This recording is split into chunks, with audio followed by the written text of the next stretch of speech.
Hey there, and welcome to the Event Crushed podcast. Each week, we'll be chatting about all things wedding industry, entrepreneurship, and how to crush it in life and business. I'm so glad you're here. Now, let's dive into this week's episode.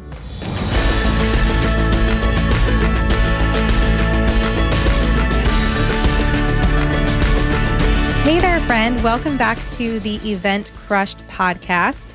This is Becky, your host, and this is the first episode of 2025. So happy New Year.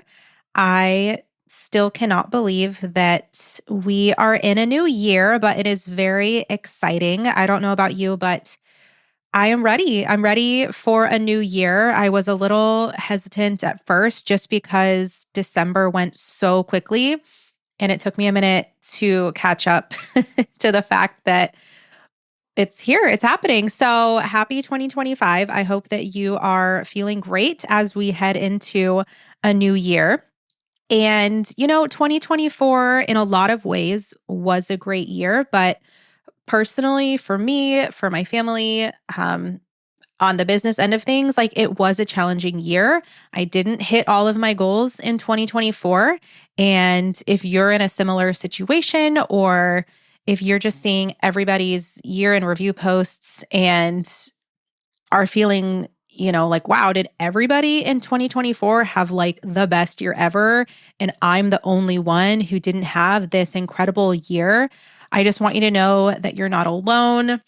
2024 was a weird year for a lot of people. And I can tell you, because I talk to a ton of wedding pros all the time, and I've heard just from countless people that 2024 was a weird year. And so if you are just, feeling like you're the only one because all that you're seeing is everybody else's highlight reels of what an incredible year it was and all these amazing successes that they had, you're not alone. There's plenty of people who feel the exact same way.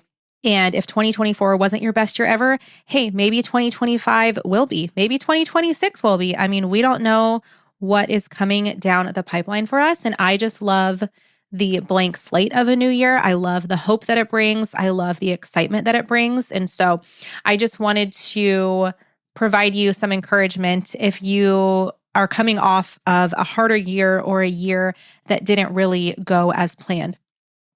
So this week's topic I'm really excited about because honestly, I have wanted to discuss this on the podcast ever since I started the podcast, and the timing just, wasn't right because it wasn't applicable. But now that we're here in January, I thought it's the most perfect time because me and my husband just got back from our 5th annual Big Ideas retreat. So it's fresh in my mind. And even though this year's retreat didn't really go as planned, I still wanted to talk about it and share it with you because this has been such an incredible resource that me and my husband have been doing for these last 5 years. And whenever I share about it on Instagram or wherever, people just get excited and want to know more. And so I thought the podcast would be a really great platform where I could go even a little deeper into it. So that's what we're going to be chatting about today. We're going to be talking about the Big Ideas Retreat and what that looks like, why we do it, what our format is, and hopefully give you some inspiration for maybe doing something like this in the future, whether it's with your partner, whether it's with your family, whether it's just you solo. I know plenty of people that do something similar on their own, which I think is fantastic. You don't need to do it with somebody else. So let's just dive into it. The idea for the Big Ideas Retreat came from my husband. This was all his idea to start this. He surprised me in 2020 at Christmas, and he gave me an envelope with a letter in it, kind of explaining it. And so it was part of my Christmas present. And he basically said, we're going away to an Airbnb for a handful of days, and I already have childcare covered. And we're just going to go plan and dream about our future and set goals together and all this stuff. And I was like, what? This is so cool. So I was super stoked. And at that point, I think we were calling it our Big Ideas meeting. but it has since evolved into our Big Ideas Retreat is what we call it now. So anyways, the first year, he had picked the location, he'd picked the Airbnb, like he did it all. And he got us this amazing little house in Silverton, Oregon, which is about an hour and a half from us. And I don't think I had ever been to Silverton at that point, maybe just passing through, but I don't think I'd really ever spent any time in Silverton.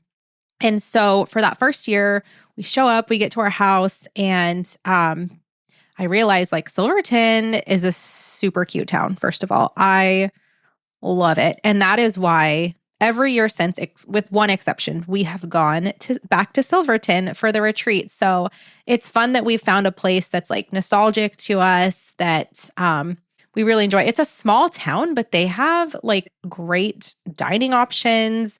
They have a great like little walkable downtown that's right along this little creek river, and there's antique shopping, and it's just like such a cute town. And there's awesome nearby places for hiking and waterfalls and stuff too. So anyways, that aside, that's how we ended up in Silverton.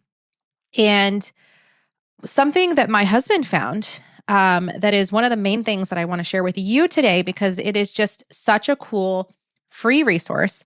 He found it, I don't know, honestly, maybe from a podcast like this. I'm not sure, but it's something that he brought with us on the first Big Ideas retreat, and it's called Year Compass. And I will, of course, link that in the show notes. And it's just this free printable workbook. And basically, it walks you through the past year, and it asks you a whole bunch of questions to review your last year. And then then the next section is on the upcoming year. And then it, of course, asks you a bunch of questions about what you want your next year to look like and all of that good stuff. So I'll get into it more. I'll actually share like some of the questions and things that it goes over. But that's what he came with. And then he also had another worksheet that we did maybe the first couple of years. And we've kind of phased that one out because it's a little bit redundant with the Year Compass. But anyways, and also I will say, like, you don't have to go on a retreat just to do the Year Compass. You can do that from the comfort of your own home. If you don't, have the time or capacity to do a whole retreat, you can just print it out and take a day or two and do it at home. It doesn't need to be a whole thing, but we personally find a lot of value in getting away, just the two of us, and setting aside days for each component and really just focusing in on, what were our big takeaways from the last year? What went right? What didn't go so right? What can we improve for next year? And so how we structure our retreat, it took us a little while to kind of figure out our flow, but the last couple of years we have done it this way. So it's 4 days. So we do 3 nights in Airbnb. Like I said, we still go to Silverton every year. The original house we stayed at hasn't since been available, or it's like above budget of what we're wanting to spend. And so we found another house that we really loved. We stayed there twice, and then we would have stayed there this year. However, it wasn't available, but it turns out the house that we got this year is actually owned by the same gal who owns the Airbnb we usually stay at. And it's like right across the street, like same street, same neighborhood, just right across the street. So that was pretty funny. And this year's house was very cute too. Although we do prefer our other spot, but that's okay. So like I said, 3 nights. The first day that we arrive, usually with Airbnbs, you check in at like 3 or 4. So we get there, we usually grocery shop because we don't want to be eating out for every single meal. So we'll go to Safeway or wherever, and we'll get groceries to cook for dinner, usually that first night. And then we plan to do 2 nights out for dinner. And then we'll just do like breakfast and lunch at the house. So we'll get things like eggs and, chicken sausage and lunch stuff. I think we got like a pizza to make and things like that. So we do some grocery shopping, coffee, creamer. Obviously, you know what that looks like to grocery shop. So we do that. Then we come back to the house and just like, obviously unpack and get settled and just kind of take it easy. We usually discover some kind of TV show to watch. Last year, we were binging Yellowstone. This year, we started watching Brilliant Minds. Is that what it's called? I think it's called Brilliant Minds. It's with Siler from Heroes. I don't know if anybody ever watched that show, but yeah, Brilliant Minds. Anyways, it's very entertaining. So we had been watching that. And so yeah, that first night we just chill out, make dinner. Andrew made us steak and salad and potatoes, and it was great. Oh, also, actually, yeah, the main thing that we did the first day was play canasta. So you can bring cards, you can bring games, just kind of make it like a fun, chill evening. And yeah, just enjoy company together. And then the next day is when you really dive into all the work, because it just doesn't make sense to like dive into the really deep stuff when you don't have a full day. So since the first day is a half day, we just kind of take it easy. So second day, time to get down to business. We wake up, have coffee. My husband is a very early riser. I am too, but when I'm on like vacation, I am not so much. So he usually gets up earlier and kind of works on stuff, and then I'll get up. And so that first day is all about reflecting on the past year. So I'm going to actually share with you some of the questions in the year compass. The first page is one of my favorite things because it's just called the past year and then going through your calendar. And so basically what you do, it's just a big box and it has you go through your calendar from the last year. So for me and Andrew, we use a shared Google Calendar. So it's really easy for us to just like scroll through 2024 on our Google Calendar and just see all the things that happened. And so the idea is that you write down anything that was like a significant event, a family gathering, get-togethers, a big project, like you write any of that stuff down. And so it's actually really fun and cathartic to go back through the last year and look at everything that happened. Because I don't know about you, but even this year, I mean, especially this year, I was just thinking back on 2024 and thinking like, wow, what did I accomplish this year? Which seems so silly because I know that I accomplished a lot this year and I know that I have a lot to be proud of, but it's like in the moment with just the hustle and bustle of life, you can kind of forget about everything that happened. And you're like, all you see is what you didn't do and the things that didn't happen. And sadly, that can cloud and just kind of block out all of the amazing things that did happen. So this is so awesome to just go through your last year and write out all these things. This year, I mean, I wrote down more this year than I've ever written down. I know that because I used 2 pages. I did the front and the back of this page, and they're almost completely full. And every month is just packed with so many amazing things. I mean, it's both personal and professional, right? So I'm like listing concerts that we went to and comedy shows that me and Andrew went to and trips to Portland and trips to the coast and all the networking events that I hosted and all the weddings that I did and, stuff with the coaching program that I'm a part of and visiting my mom and our anniversary and getting our photos done and my girl's birthday party that I threw for them and getting to be a part of the Book More Wedding Summit, getting our dog. Like there's so many amazing things that happened this year. And I bet that if you sat down and wrote out everything that happened last year that you were a part of or that was, a blessing to you or to others, the way that you were a blessing to others and anything that you did, ending our year going to Disneyland and this epic road trip. And gosh, I mean, like there's so many things on this paper. And so it's just a really awesome exercise. And I highly recommend just taking the time, even if that's all you do, is just sit down and write about what happened this last year.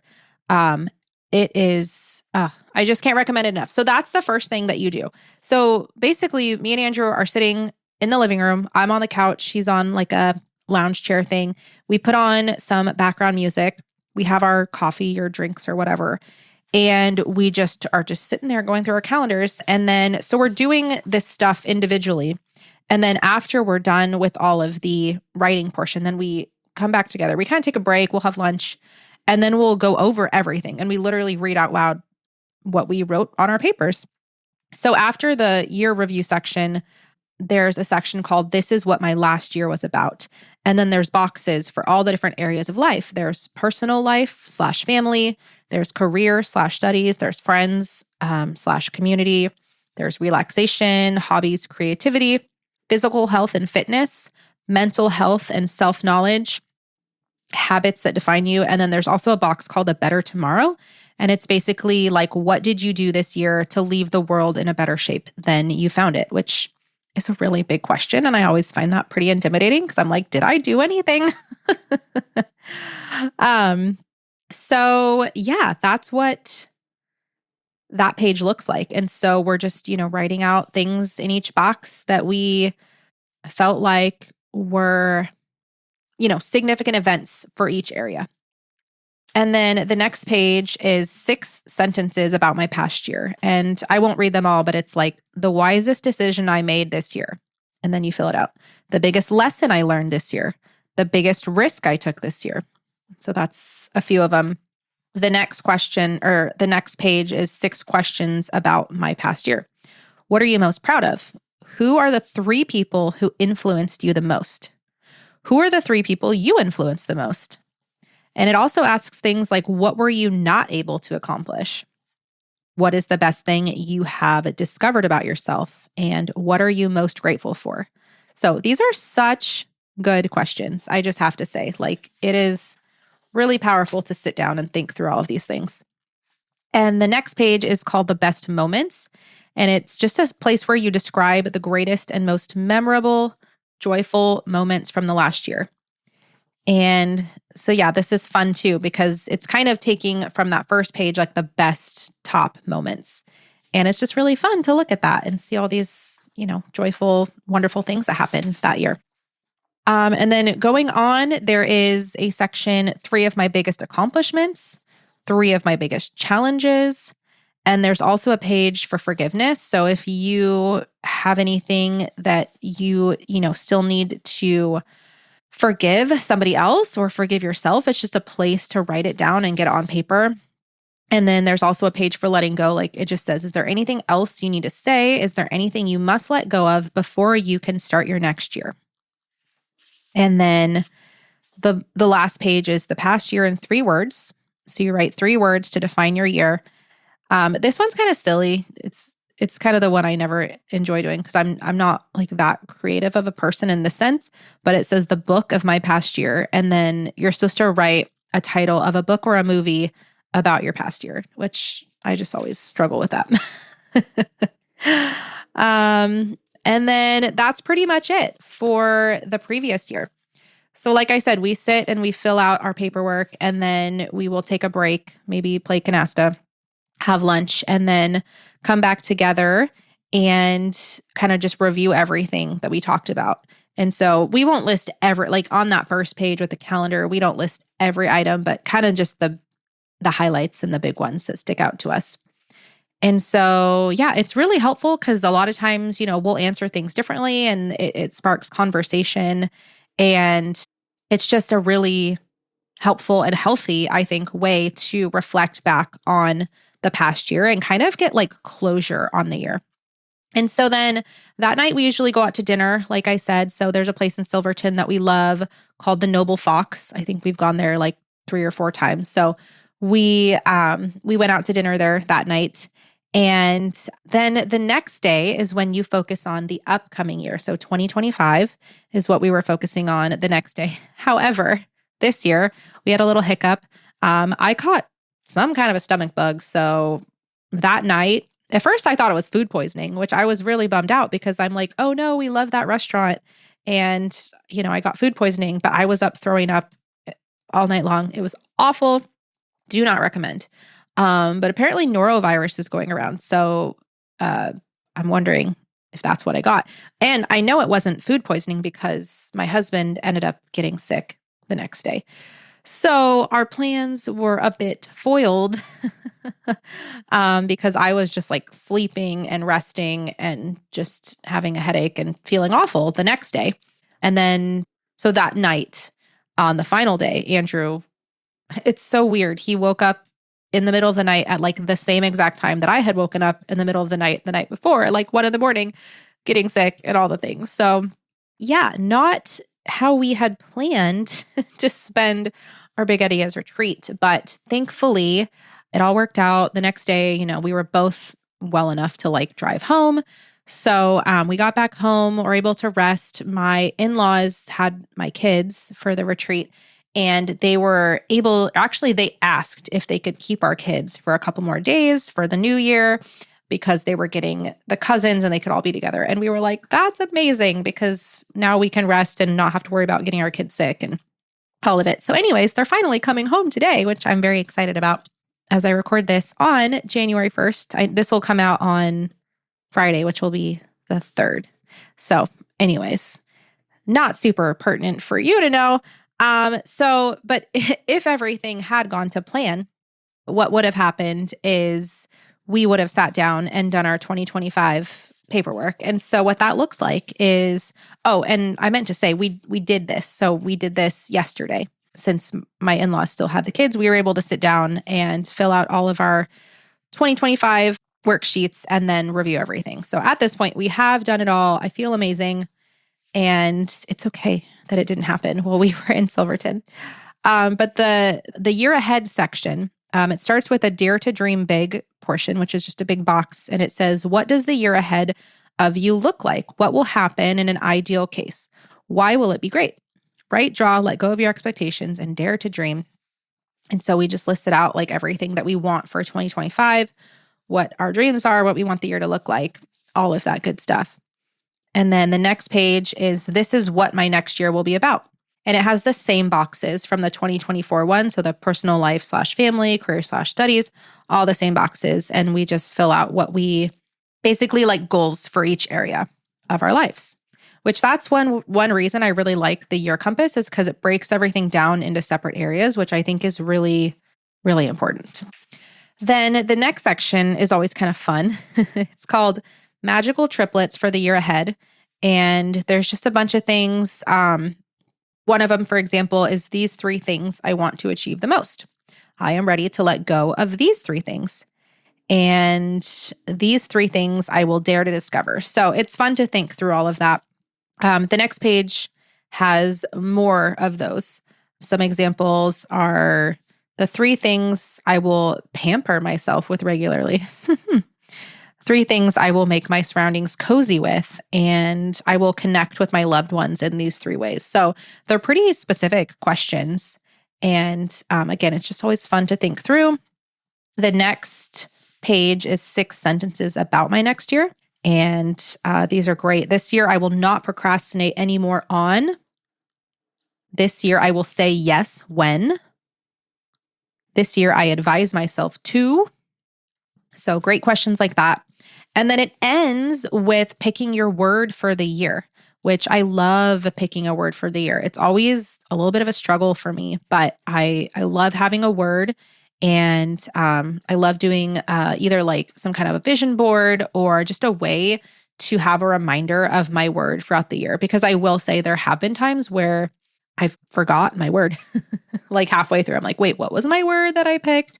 And so I was talking with some friends, and we might make bracelets that have our word on it so I can wear it and remember it rather than like making this vision board and throwing it in my closet and forgetting about it. So anyways, highly recommend having a word for the year, but I love that Year Compass incorporates that into their framework.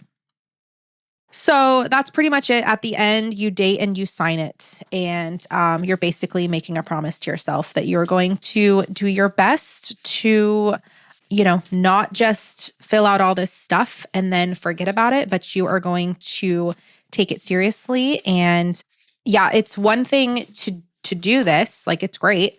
It's a great exercise. You could do it and then you could go on with your life and forget about everything that you wrote down and talked about. But that would not be beneficial for anyone. So some things that me and my husband have implemented that I would recommend, if you do want to start doing something like this, is to set up quarterly meetings, monthly meetings, weekly meetings, whatever you need to do to basically touch base on how your goals are coming along. And are you doing the things that you said that you were going to do and basically having that accountability. So, like I said, you don't need to do this with somebody else. If you do it by yourself, great, but still try to have some kind of accountability partner that you can maybe share some of your most important elements, most important goals with, and help each other to hold each other accountable to make sure that you're working towards those goals and that you're not just, getting back into all of your old habits, because it's really easy to do that. I know it's so easy to feel motivated in the new year. It's like, oh my gosh, January 1st, changing everything. Like I personally, like health goals and everything. It's like, I'm doing this and I'm doing that and I'm just getting it going. I feel great, but it's like everybody feels that way on January 1st. But how are we going to feel on March 1st or April 1st or June 1st? I want to feel this same way. And I hope that this motivation continues for me and for you, but really having this framework in place and having accountability is a huge piece of that puzzle. And so really quick, just because I don't want to get too far from it, but because I was just walking us through, day 1, day 2, day 3. So day 3, if things go like it should, you would go over the upcoming year and then discuss all of that with each other and share your dreams. And that's so fun to do. Like when me and Andrew sat down and talked through everything yesterday, it's so great. And it's really important to dream with your partner and to be able to envision the life that you want and the family that you want. And, we talk about so many things outside of just business in this year compass. We talk a lot about our family and what we want our home life to look like and what we want our finances to look like. And anyways, it's so encouraging to sit down with your person and just dream up all of that and to then, set goals to make those things happen. And then the last day, obviously, that's the day that we would be heading home. And so we take it pretty easy because obviously you have to check out at like 11. There isn't time for a lot, but we do typically go over kind of our financials for the year and just look at like a big picture of the year in terms of how each of our businesses did that year and, the financial health of our family and just kind of go over all of that good stuff and plan for like anything that we need to for the next year in terms of finances. So that's a part of this too that we typically try to incorporate. So yeah, that's our framework for the Big Ideas Retreat. And that's all about the Year Compass that, again, I highly recommend. Just click the link and download it. It's early January. So that's why I wanted to get this episode out right away because it is not too late. It is the perfect time to do something like this. So I highly, highly recommend that you go and you download the Year Compass. If you already did something for this year or you're feeling like you don't want to do this year, hey, bookmark it, save it for next year. Do it for 2026 and just get off on the right foot for that upcoming year. But I don't see any reason why you wouldn't want to do it right now. Okay, so I think I kind of touched on it all, but reasons that we do this are having clarity for our vision and our goals as a family, getting the big picture of what we want our life to look like, getting on the same page as a couple. And, I was starting to say that it's really important to set up a system for yourselves to continue on this path. In the past, we've done quarterly meeting, like check-in meetings to kind of review everything. And we've created a spreadsheet in the past. Something we just did this year that I think is going to be extremely helpful is we created this new spreadsheet, which is kind of like a way for us to communicate throughout the week. Like, we're all busy. Sometimes there's thoughts that pop in my head or things I want to talk to my husband about, but he's busy doing something. And it's like, well, I don't want to bother him about it right now, but I don't want to forget about it. So basically we create a spreadsheet where it has categories of like finances, meal planning and groceries, business stuff. Gosh, I should pull it up. It has like 7 or 8 different categories and just a place for each week. So we'll have a new tab basically for each week for us to go in and like type out thoughts throughout the week. Also, we do family meetings. We're reincorporating them. They've been on pause for a while, but we're reincorporating them. And something we do in our family meetings is shout outs. And it's a time to like shout out our kids or, our husband, wife. And it's really helpful to like write those out throughout the week. Like when a kid does something that we're really proud of and we want to recognize that, we can list it in this shout out section so that we remember it for our family meetings. So anyways, kind of an aside, but that's one of our categories. So this spreadsheet basically is something we're going to just have access to throughout the week. I'm going to have it open on my browser tab basically all the time, just like I have Asana and Spotify and Google Calendar open and my inbox open all the time. This will be another tab that's just open there. So I can access it and add to it whenever I need to, and also see like what Andrew's been adding to it. And then we've been doing these weekly meetings somewhat consistently. And we've been calling them like money meetings or morning money meetings. And it's just to like touch base on our finances, get on the same page, all that good stuff. And we decided to rename them to household management meetings because there's just so much more to talk about. Oh, one of the other big sections is our calendar, because with kids and different activities and running two businesses, and there's a lot going on. And so just making sure we're on top of everything regarding our calendar. So basically these meetings now are just touching base on everything. That's not to say they're going to be crazy long meetings. It's just like, hey, let's look at the notes. Let's see what we had. Let's check YNAB and check our finances and make sure we're good for this upcoming, month. Let's make sure that we're clear on who's picking the kids up from each activity. And, meal planning, I'm going to do dinner Monday. You got it Tuesday. Just basically our household, making sure we're managing it well. And this is just a tool for us to do that ties directly into some of our goals for this year. Like that was one of my husband's really big goals, is that like our household is run well. And he's like a very efficient person and wants things to be run efficiently. And which I mean is great. And I love that.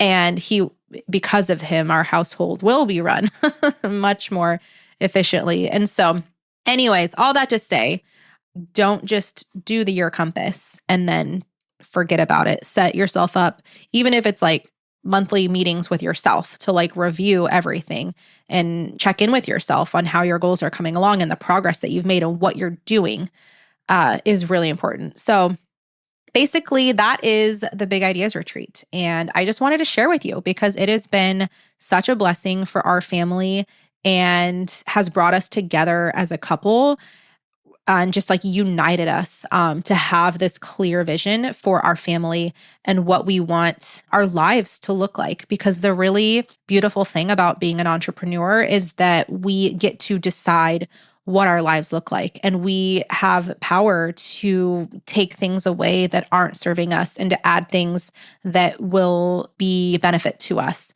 And we can always be like rearranging and reshaping our lives. And that's, for me, like one of the greatest parts of being an entrepreneur.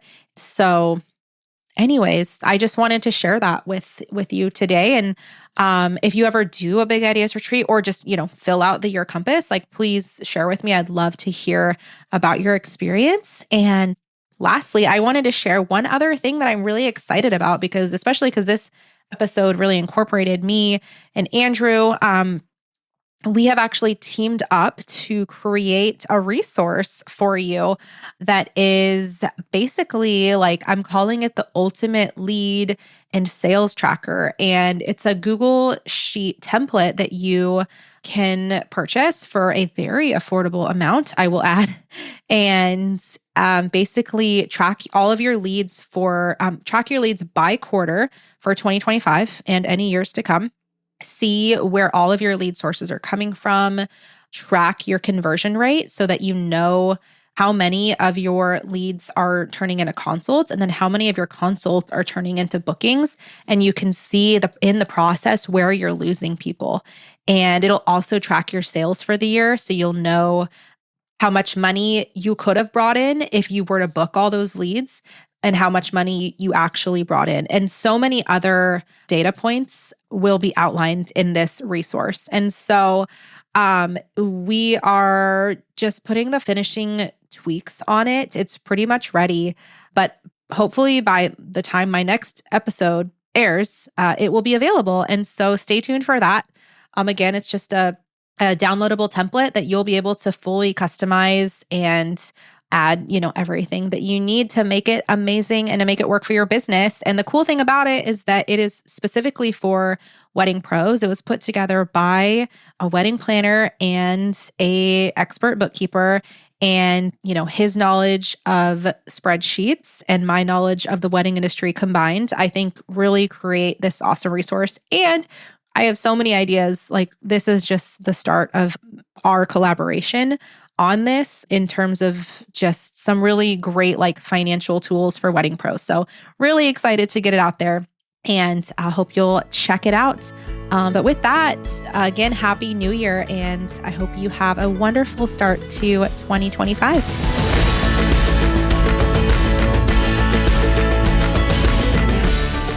Thank you so much for tuning in to this week's episode of the Event Crushed podcast. I hope you found value in this episode, and if you did, please consider sharing it with a wedding industry friend. We also hope you'll consider leaving a rating or review for the show to help other listeners find it. This podcast is edited and produced by Ace Sound Design. If you're looking to elevate your audio experience, their info can be found in the show description. As always, thank you for listening, and please connect with us on Instagram if you haven't already. Now get out there and crush it.